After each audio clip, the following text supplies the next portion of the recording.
Hi there, it's Christina from Tangled, and today I want to show you a cool watercolor technique with stamping and some glitter.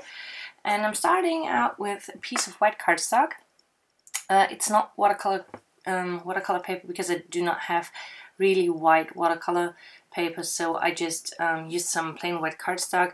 And I took out some distress inks. It's Peacock Feathers, Tumbled Glass, and Stormy Sky.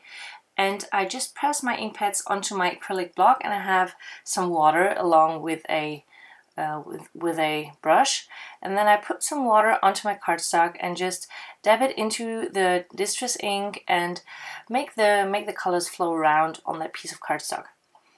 This is, I think, the easiest way to do some watercoloring, and you can just mix it up like you want. This was not exactly the result that I had expected, but I'm totally fine with that, and this is what watercolor is about.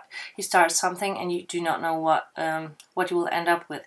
So I really like that. I set that with my heat gun to make sure it was really dry before I started stamping.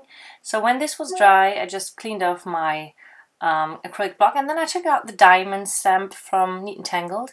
This is such a nice background stamp, and I wanted to have a tone-on-tone look, so I took the darkest color, which is the Stormy Sky, and just inked up this stamp very well. But before stamping, I decided to take some ink off the edges to make it a little like, to make it fade out a little bit. Then I stamped that onto the watercolor piece. And I really like the result. I think the stamping on the watercolor looks pretty cool. Then I took out my Perfect Pearls in gold because I wanted to flick on some color, some gold color, before I use some glitter. And I took some of the Perfect Pearls, put them onto my acrylic block, used a very soft brush, added some water, and then I just flicked the color and the gold sprinkle onto my piece of cardstock, because I think blue and gold is a nice combo. I'm not the kind of gold girl or glitter girl, but I think with blue this really looks cool. My next step was to take my electric iron and iron that piece of cardstock because it was warped because of all the water and it was not watercolor, and ironing it really helped well. I did this for the first time. I took some parchment paper on top and just used my iron, and that worked. This really got flat.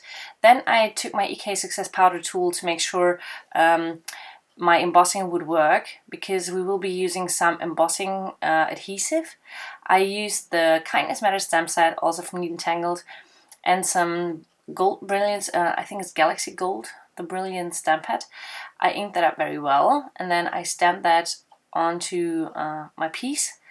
And then I used some Stampanda's Stamp Bond stuff, which is an embossing powder that gets into that turns into an adhesive when you melt it.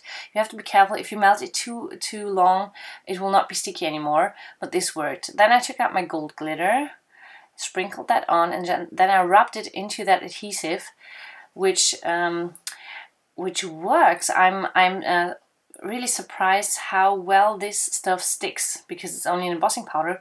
Then I spritzed some water onto some tissue paper to get rid of all the excess. I really try to avoid getting the glitter everywhere because, as I said, I'm not the glittery girl and I do not like glitter everywhere. So this is my way to get rid of all the excess, and as you can see, it works. I only have the glitter where I stamped the sentiment. And then I took out some dimension adhesive to put that flat piece of paper onto my card base. And that finished the card. I hope you got inspired maybe to use some glitter or to combine some watercoloring with stamping.